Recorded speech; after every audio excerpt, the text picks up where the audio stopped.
하나님 말씀 봅니다.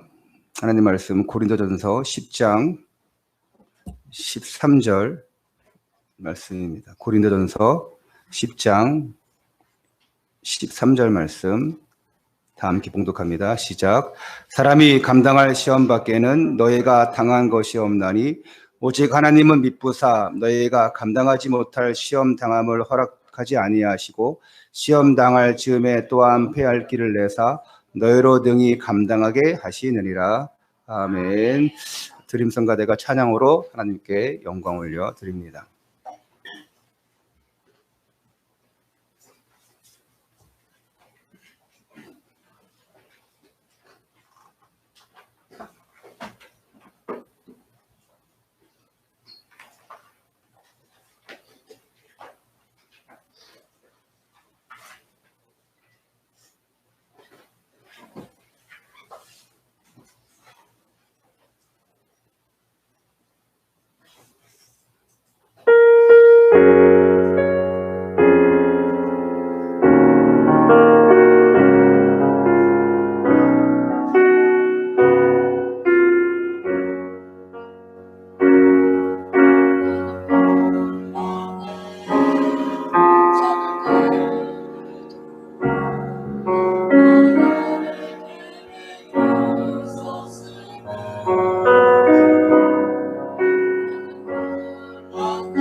할렐루야.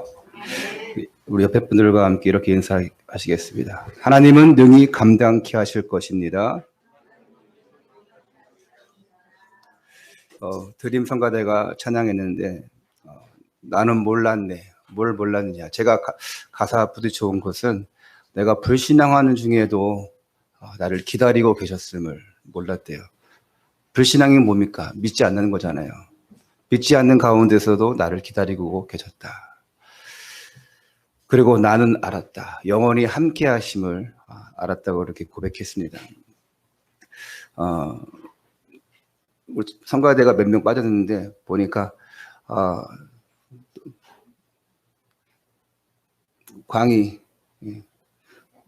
혼자 불안하네. 그치?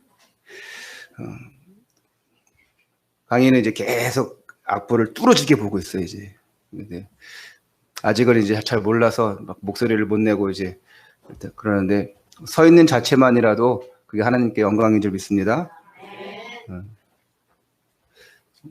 고기 마스크 벗으세요, 말씀 중에는. 너무 불안해서 그러는데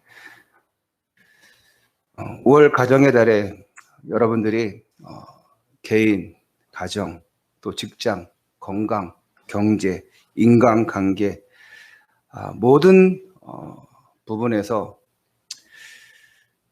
그것이 문제로 왔을 때 그 문제를 놓고 기도하고 또한 그 문제 속에서 섬겨주고 그 문제 속에서 세워지면 분명히 능히 잘 감당하시고 승리할 줄 믿습니다. 우리는 문제가 오면 낙심합니다. 사람 간에 또한 문제가 오면 비방하고 또 질투하고 시기하고 넘어뜨려 갑니다. 그리고 나 중심 가운데 해석하면서 나는 잘났고 너는 못났다. 네 왜 이러냐. 난 이렇게 하는데 하면서 판단합니다. 믿는 우리는 하나님의 자녀는 그러면 안 돼요. 특히 성도 간에는 절대 그러면 안 됩니다. 서로 힘을 주고 세워주는 자가 돼야 됩니다. 서로 섬기는 자가 돼야 돼요. 서로 기도해 주는 자가 돼야 됩니다. 그러지 않고는 내 개인이 영적으로 성장하기를 원하고 내 가정이 잘 되기를 원하고 건강, 경제, 인간관계 회복되기를 원하면 안 됩니다. 오늘 주시는 말씀을 통해서 다시 한번 여러분들이 하나님의 계획을 깨닫는 시간, 또 하나님의 이정표를 발견하는 시간 되시기를 축원합니다. 아직 이 코로나 사태로 인해서 온 나라와 또 전 세계가 혼란 상태에 있습니다. 저는 어느 정도 조금 심하다고는 이렇게 생각을 이렇게 하는데, 야, 역시 기독교 국가답구나. 이렇게 생각도 들어요. 미국 트럼프 대통령이 이렇게 담화문 같은 거 발표하면서, 교회와, 교회를 얘기하기 위해서 다른 종교도 얘기하겠죠. 모든 교회, 모든 종교 시설은, 강제 규제하면 안 된다. 다 예배드릴 수 있도록 또 종교 행사할 수 있도록 해야 된다. 이렇게 얘기합니다.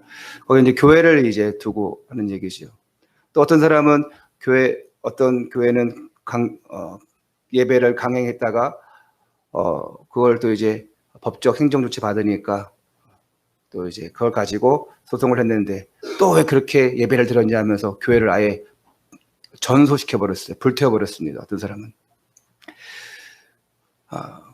이렇게 기독교 국가니까 대통령까지 나서서 예배드려야 한다. 이렇게 하는 사람이 있는 것 반면에 또 교회를 불태우는 사람도 있고 참 혼란합니다.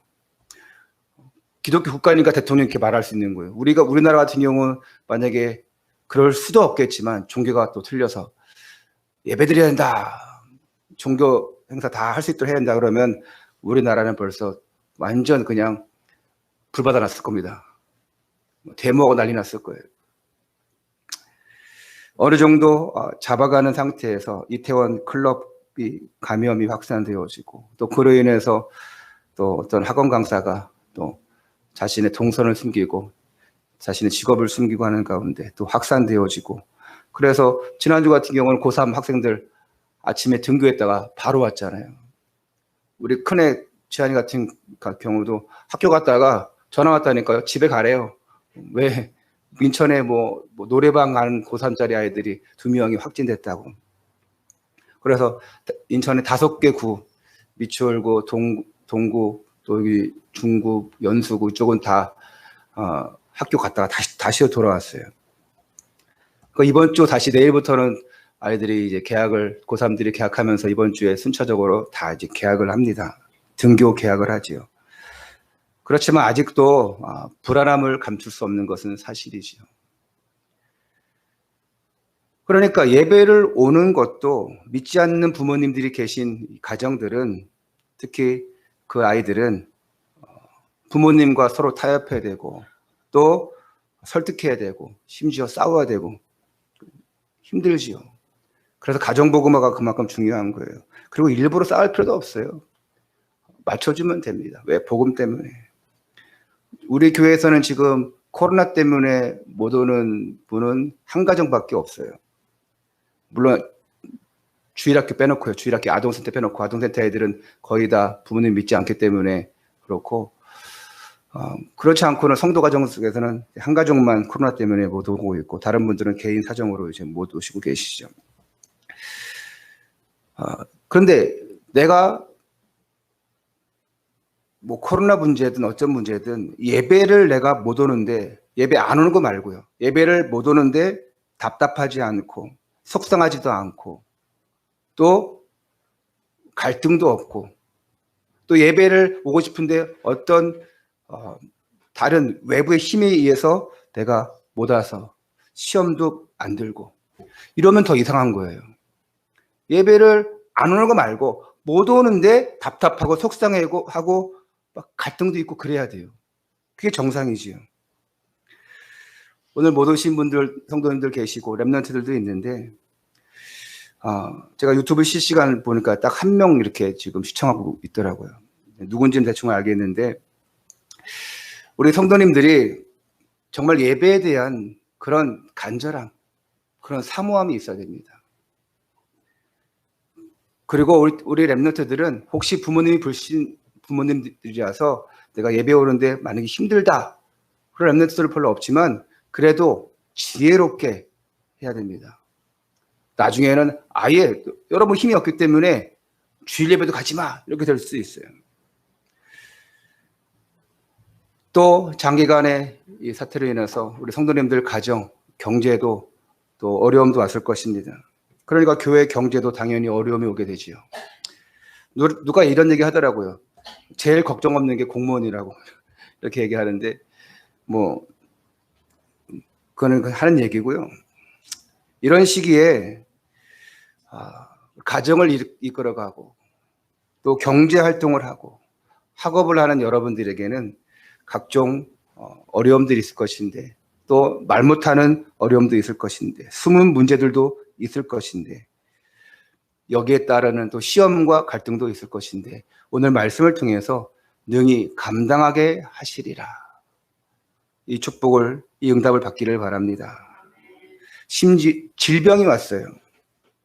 그 질병도 뛰어넘는 능히 감당하게 하시리라. 또한 죽음의 위기가 왔어요. 그것도 능히 감당하게 하시리라.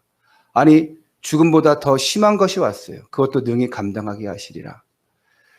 해결되고 안 해결되고 그 문제가 아니라 감당한다는 것입니다. 감당한다는 것. 감당하는 것은 그 문제를 다 내 원하는 뜻대로 되어졌다는 것이 아니라 그걸 감당하는 거예요.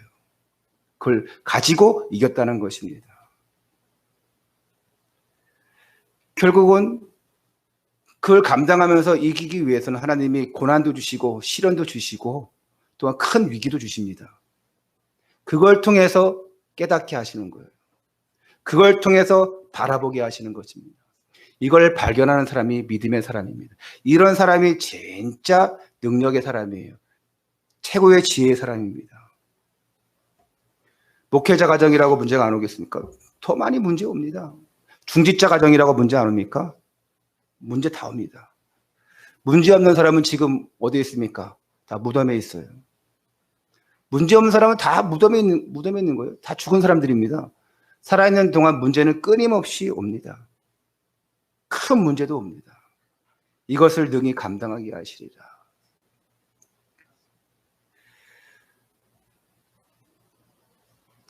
여러분들이 한 주간 동안에 가정복음화의 이 간절함을 가지고 또한 기도하고 있었다면 너무나 중요한 것이기 때문에, 너무나 중요한 시간표이기 때문에 이 사단 마귀는요, 가만히 있지 않습니다. 거기에 대한 공격도 만만치 않아요.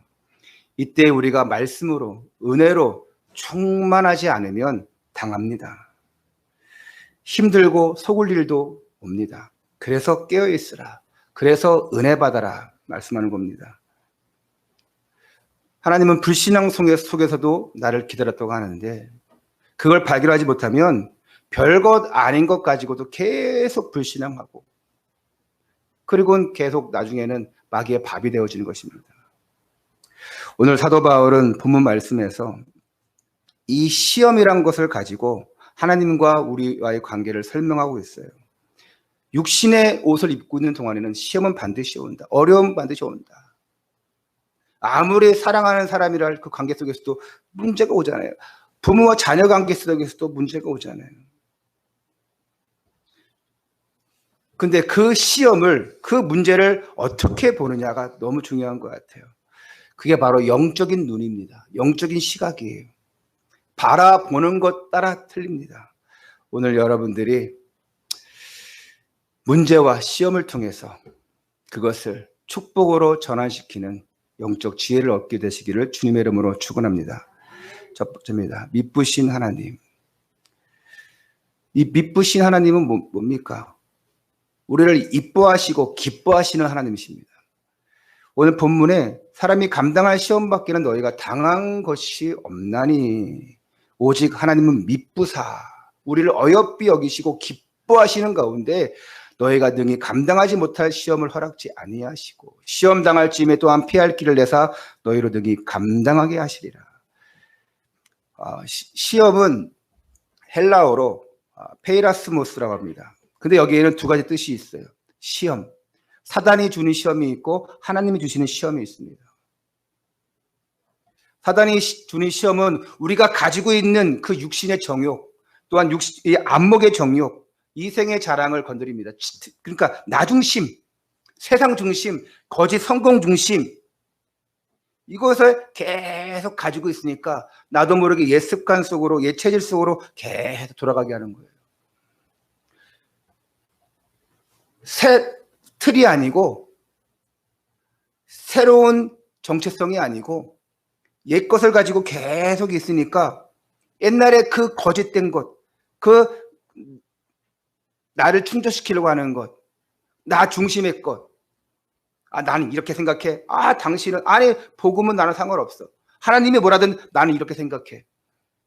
이렇게 되어지면 결국은 그것이 나의 옛 체질 속에서 결국은 새 틀로 가지 못하고 새 것으로 갖지 못하고 계속 걸려 넘어지는 것입니다. 사단이 우리에게 주로 공격하는 것이 뭡니까? 바로 생각이에요. 그리고 마음입니다. 생각 속에 찾아와서 우리의 생각이, 우리의 영적 결단이 흐트러지게 만드는 거예요.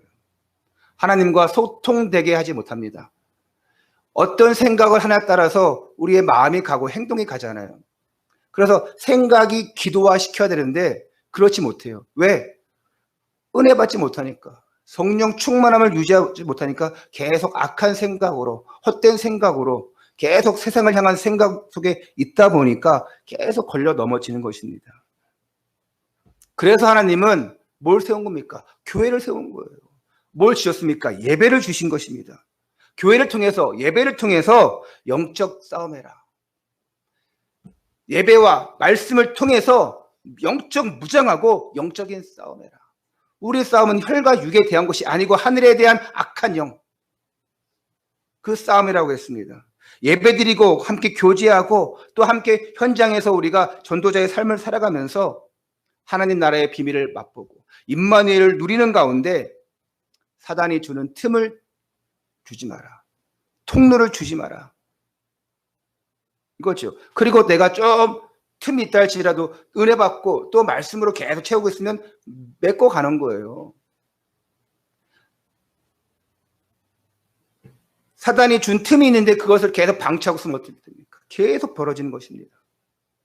그럼 곱는 거예요. 상처가 났으면 좀 큰 상처다. 그러면 꿰매야 됩니다. 아프더라도.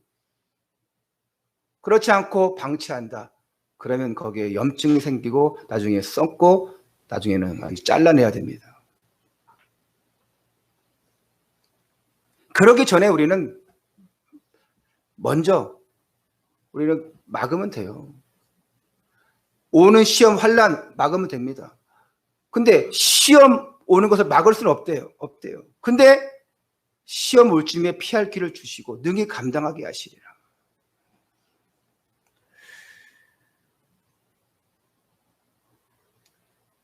마귀의 시험은 그래요. 그런데 하나님이 주시는 시험은 우리를 성장하게 하는 시험입니다. 테스트예요. 우리를 업그레이드 시키는 것입니다. 이걸 발견하면 그 사람이 응답의 사람이고 승리의 사람이에요. 아니, 마귀가 주는 시험이다. 이 사실 깨달으면 돼요. 그럼 내가 기도해야겠구나. 이건 하나님이 주는 시험이구나. 그럼 내가 이겨내야겠구나. 기도하면서. 이걸 몰라요. 그러니까 계속 자포자기하고 넘어지고 세상 의지하고 사람 의지하고 그러는 겁니다. 욥은 이렇게 고백했습니다. 욥기 23장 10절에 내가 가는 길을 그가 아시나니 그가 나를 단련하신 후에는 내가 순금같이 나오리라. 믿음의 사람이 고백합니다. 내가 가는 길을 하나님께서 아시지 않습니까? 하나님이 나를 단련하신 후에는 내가 순금같이 나올 것입니다. 하나님이 말씀하신 것이 아니라 욥 자신이 신앙 고백하는 거예요. 하나님, 내가 가는 길 아시지 않습니까? 책임진다 하지 않았습니까? 또 책임질 것 아니십니까?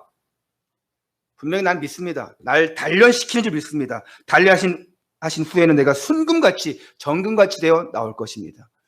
이게 믿음의 사람의 고백이에요. 아무나 할 수 없는 것입니다.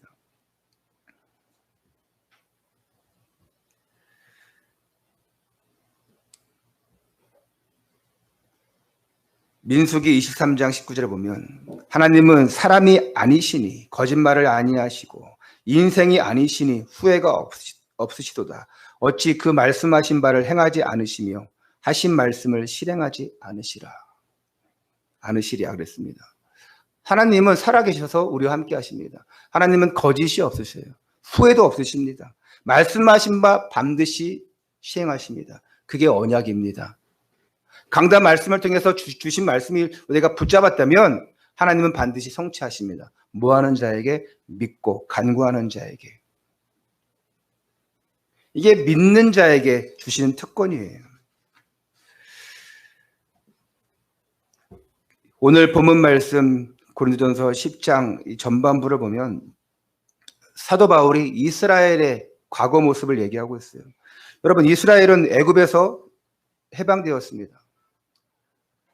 그리고 애굽 생활 그 노예 또한 속국, 어쩌면 완전히 저주받고 다 빼앗긴 상태인데 하나님은 이스라엘 백성들을 선민이라, 선택한 민족이라 하시고 이들을 출애굽시켰어요. 빠져나왔으면 다 만사형통하면 좋을 텐데 그렇지 않아요. 뭐가 있습니까? 연단이 있습니다. 홍해를 만나서 홍해 앞에서 신앙 고백하게 하시고, 또한 신앙 고백하고 믿는 자에게 만나와 메추라기를 주시고, 정말 하나님을 의지하는 자에게 구름 기둥, 불 기둥으로 인도하셨습니다. 그런데 거기에는 보면 또한 많은 이들이 그걸 보면서 감사하고 영광 돌려야 되는데 그러기는커녕 원망과 불평을 일삼았습니다. 하나님이 주신 축복은 10가지인데 한두 가지 안 되어지는 것, 그 문제를 보고 불신앙하는 거예요. 하나님을 원망하는 거예요. 그런 원망하는 자들은 결국 가나안 땅에 한 명도 못 들어왔습니다. 다 광야에 장사돼 버렸습니다. 땅이 갈라지고 땅속에 묻혀버렸어요. 고린도전서 10장 5절, 그들의 다수를 하나님이 기뻐하지 아니하셨으므로 그들이 광야에서 멸망을 받아내리라. 10절, 그들 가운데 어떤 사람들이 원망하다가 멸망시키는 자에게 멸망하였나니 너희는 그들과 같이 원망하지 말라. 하나님이 기뻐하시지 아니하신 자들은 광야에서 멸망받았대요. 결국 약속의 땅에 못 들어갔습니다. 우리를 어여삐 여기시는, 지금도 살아계셔서 우리를 기뻐하시는 그 하나님이 저와 여러분과 함께 하십니다. 이 사실을 믿으시면 돼요. 지금 우리에게 어려움이 왔다, 시험이 왔다, 그러면 원망하지 마시고 불평하지 마시고 감사로 한번 바꾸시길 바랍니다. 힘들겠죠. 여러분이 지금 말씀 들으면서도 이거 어떻게 내가 힘든 거, 이거 어떻게 내가 감사해, 말도 안 되는 소리 하고 계시네. 없으시죠? 그런 분 한 분도? 왜 아멘을 안 하십니까? 다 원망스러워요. 지금 너무 힘들어서 너무 이제 말도 하기 싫습니까? 하나님 감사하시기 바랍니다. 네. 제가 아마 말을 좀 어렵게 해서 아마 여러분들이 아멘 안 하셨던 것 같아요. 하나님은요, 가끔씩 계속 먹을 것, 만나와 메추라기, 구름 기둥, 불 기둥 주십니다. 그리고 계속 먹을 것, 빵, 떡 주십니다. 그러다가 어느 날 갑자기 빵이 아니고 큰 벽돌을 던져주셔요. 그러니까 아이고 맞을 뻔했네, 아이고 죽을 뻔했네, 갑자기 이거 왜 줘야 하면서 빵 달라니까 왜 벽돌 줍니까 하면서 원망하는 사람들이 있습니다. 그리고 발로 뻥 차요. 아이고 내 발가락이야. 지금까지 주셨던 것들은 다 잊어버리고 벽돌 줬다고 해가지고 이게 왜 필요합니까? 그리고 그걸 발로 차서 발가락이 부러져요. 근데 반면에 어떤 사람은 그 벽돌들을 가지고 숫돌을 삼아서 거기에서 흙을 쌓고 거기에 진흙을 바르고 또한 거기에 집을 짓기도 하고 성전을 짓기도 합니다. 하나님은 우리에게 다 필요하니까 주시는 거예요. 이거를 내가 생각하지 못하고 깨닫지 못하면 계속 원망이에요. 오늘 여러분들이 말씀을 통해서 정말 하나님이 원하시는 어려움 가운데서도 또 내게 맞지 않은 것, 필요 없는 것 주신 것 같은데 그 속에서도 잘 깨달아서 하나님이 원하시는 멋진 건물을 만들어 가시기를 축원합니다. 두 번째로, 능히 감당하게 하시는 하나님. 이게 겨우 아슬하게 감당하게 하시는 것이 아니라 오늘 말씀 나왔어요. 능히 감당하게 하시리라. 야고보서 1장 2절에는 내 형제들아 너희가 여러 가지 시험을 당하거든 온전히 기쁘게 여기라. 이것은 믿음의 사람이 고백할 수 있는 거예요. 시험을 기쁘게 여길 수 있는 것은 그 속에 뭐가 있냐? 하나님의 선하신 계획이 담겨 있기 때문에 온전히 기쁘게 여기라. 이 계획을 발견하지 못하면 그렇죠, 감사는커녕 불평만, 원망만 나오는 것인데 하나님의 선하신 계획을 발견하면 되는 거예요. 그리고 발견 못하고 있다, 내가 지금 그거 모르겠다, 그럼 우리에게 뭘 줬습니까? 기도하면 돼요. 하나님과 소통하면 됩니다. 하나님의 음성을 들으면 돼요. 그 음성이 내 생각 속에, 내 마음 속에 담겨져 옵니다. 그게 응답이에요. 때로는 사람을 통해서도 하나님이 그 음성을 주실 때가 있습니다. 강단 말씀을 통해서 말씀 듣다가 그렇구나 깨닫는 순간도 와요. 근데 우리는 너무 미련합니다. 영적으로 미련해요. 내 생각과 마음이 너무 가득 차 있어가지고 말씀을 못 들어요. 인정하지 못해요. 그렇게 계속 미성숙해 있는 거예요.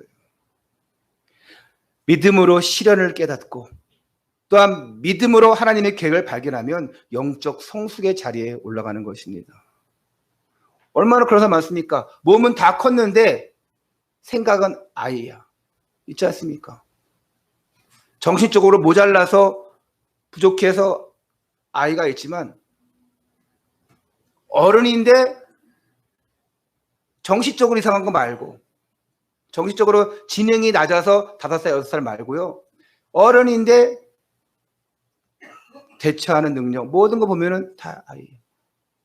어떤 사람 그렇잖아요. 뭐 마마보이라고 하잖아요.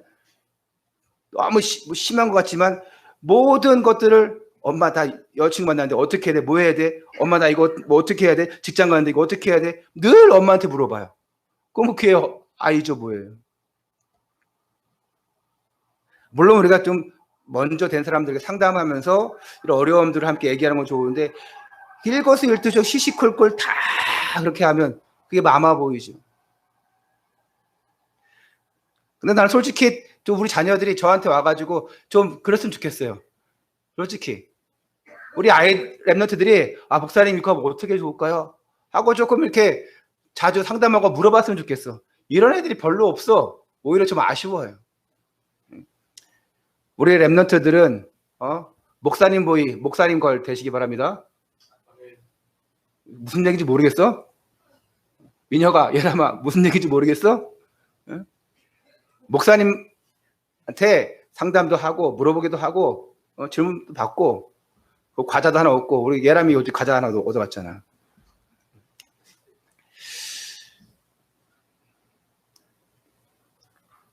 히브리서 12장 11절에 무릇 징계가 당시에는 즐거워 보이지 않고 슬퍼 보이나 후에 그로 말미암아 연단 받은 자들은 의와 평강의 열매를 맺느니라. 시편 119편 71절에 고난 당한 것이 내게 유익이라. 이로 말미암아 내가 주의 율례들을 배우게 되었나이다. 깨닫는 것입니다. 고난을 통해서 연단을 통해서 깨닫는 거예요. 이런 믿음의 고백을 한 사람들의 특징은 뭐냐? 공통점이 있어요. 자신에게 닥친 문제와 사건들을 영적 유익으로 받아들이는 거예요. 발로 차서 아이고 발이야 발가락이야 부러지는 그런 면이 아니라 이거를 다 유익한 쪽으로 받아들이는 거예요. 하나님의 계획이구나. 선한 것을 주시려고 하시는구나. 유익한 것을 주시려고 하시는구나. 하나님은 능히 감당케 하실 거야 하는 절대적 믿음이 베이스에 깔려 있는 겁니다. 오늘 여러분들이 절대적 믿음을 가지고 정말 하나님이 기뻐하시고 어여삐 여기시는 믿음의 참 사람이 되시기를 주님의 이름으로 축원합니다. 결론입니다. 도자기는 굽는 온도에 따라서 틀리다고 그래요.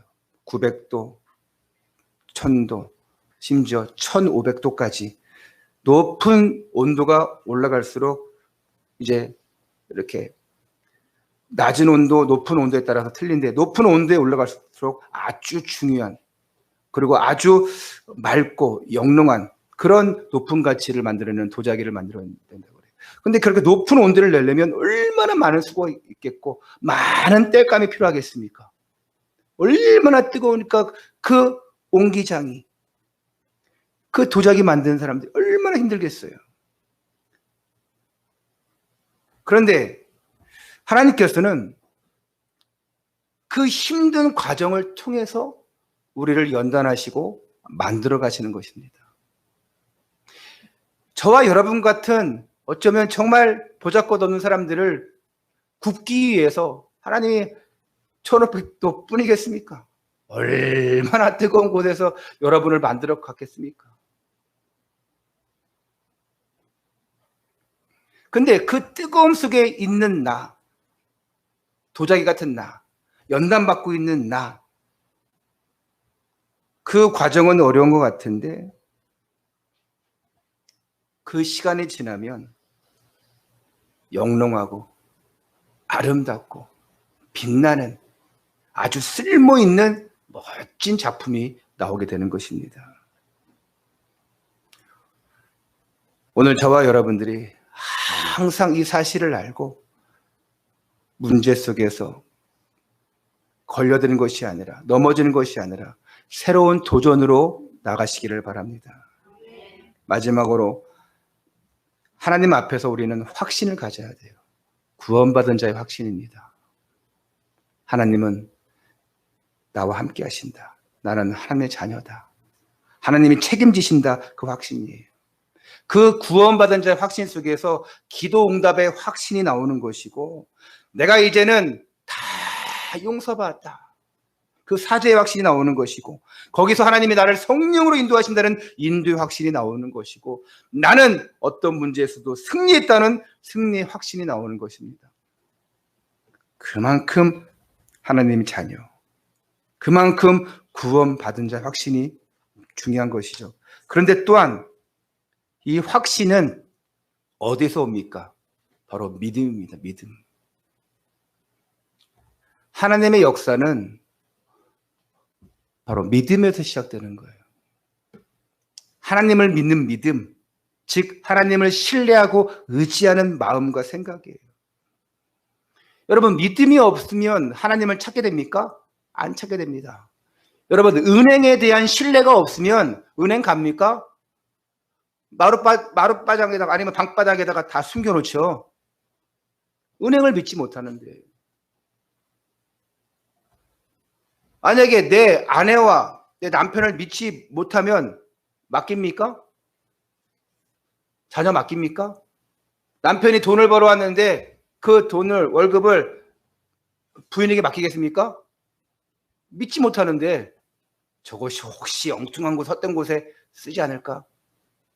저는 뭐 많은 것을 주지 못하기 때문에 믿고 안 믿거나 상관이 없지만, 여러분, 믿지 못하면 맡기지 못하는 거예요. 하나님을 믿는다, 맡기는 겁니다. 신뢰하고 의지하는 거예요. 다른 게 없습니다. 믿는 게 다릅니까? 믿는 게 뭐 별거예요?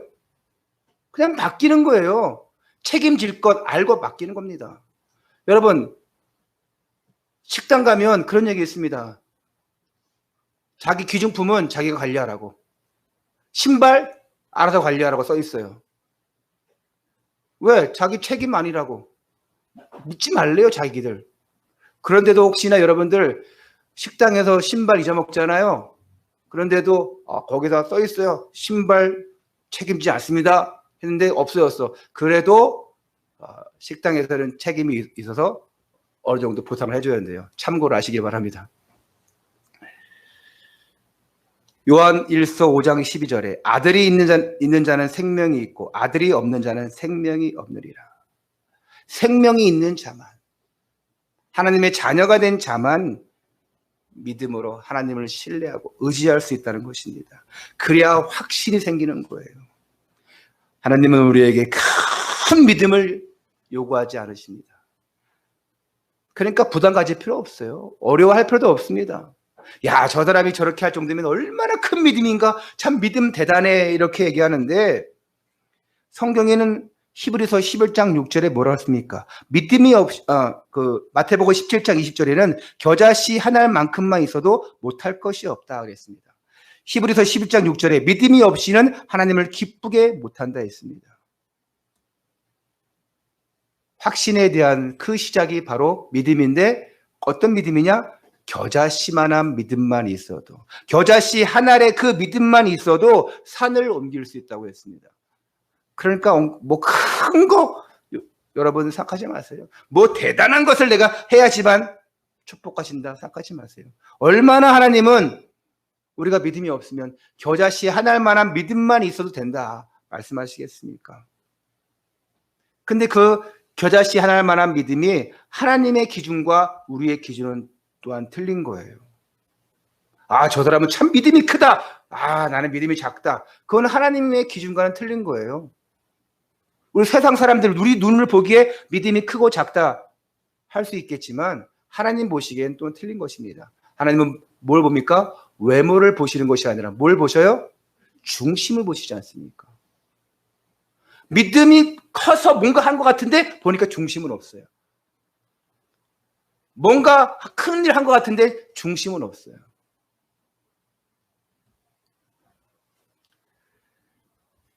또한 성경은 내일 일을 자랑하지 말라. 내일 일은 또 내일 걱정하라 했습니다. 우리 내일 일을 알 수가 없어요. 겨자씨만한 그런 믿음만 있어도 내일에 걱정할 필요도 없고 내일의 일을 자랑할 필요도 없고 하나님이 다 책임지시기 때문에 염려도, 근심도, 자랑도 필요 없는 거예요. 우리는 하나님 앞에서만 자랑하면 돼요. 하나님 앞에서만 염려하고 나가면 됩니다. 이때 이 믿음과 확신을 가지고 나갈 때 사단이 준 12가지 저주 문제가 해결되어지는 겁니다. 이때 하나님 자녀의 7가지 축복이 사실적으로 체험되는 것입니다. 이 속에서 우리 후대들이 공부하면 돼요. 공부 잘한다 못한다 할 필요 없어요. 이 언약, 이 믿음, 확신 가지고 공부할 때 엄청난 일들이 벌어지는 거예요. 근데 이거 없이 하니까 맨날 힘들어하는 것입니다. 이 속에서 여러분들이 우리 가정, 우리 경제 이끌어가면 반드시 모든 문제 속에서 능히 감당하게 하시고 그 문제를 축복으로, 감사로 바뀌게 될 줄 믿습니다. 여러분들이 날마다 어떤 시험과 문제가 와도 영적으로 재해석하고 여기서 감사를 발견하고 또한 이것이 실제적으로 체험되어졌을 때에 믿지 아니하는 자들 앞에서 간증할 정도가 되어지고 하나님 앞에서는 자랑할 만한 그런 풍성한 열매를 거두게 되시기를 주 예수 그리스도 이름으로 축원합니다. 기도하겠습니다. 하나님께 감사를 드립니다. 우리는 때로는 어려움과 문제와 고난을 통해서 절망할 때도 있고 낙심할 때도 있고 자포자기할 때도 있는데 이런 문제와 어려움 속에서도 하나님의 계획하심을 발견케 해주시옵소서. 하나님이 나를 통해서 이루실 역사를 발견케 하여 주옵소서. 아버지, 온 나라가, 전 세계가 또 코로나 사태로 인하여서 함께 힘들어하고 어려울 때에 정부도 나라도 해야 할 일들을 하면서 감당하고 있습니다. 오늘 믿음의 사람들이 해야 될 일을 알고 감당케 해 주옵소서. 우리 가정의 어려움 속에서 하나님의 계획을 알고 감당케 해 주옵소서. 내 개인의 어려움 속에서 하나님의 계획을 알고 감당케 하시고 능히 승리케 하여 주옵소서. 그리하여 합력하여서 선을 이루시는 하나님을 찬양하는, 그리하여서 정말 하나님이 나와 함께 하셔서 풍성히 주실 것을 알고 풍성히 거두는 그런 응답의 사람이 되게 하여 주옵소서. 모든 걸 주께 맡기며 감사하며 주 예수 그리스도 이름으로 기도하옵나이다.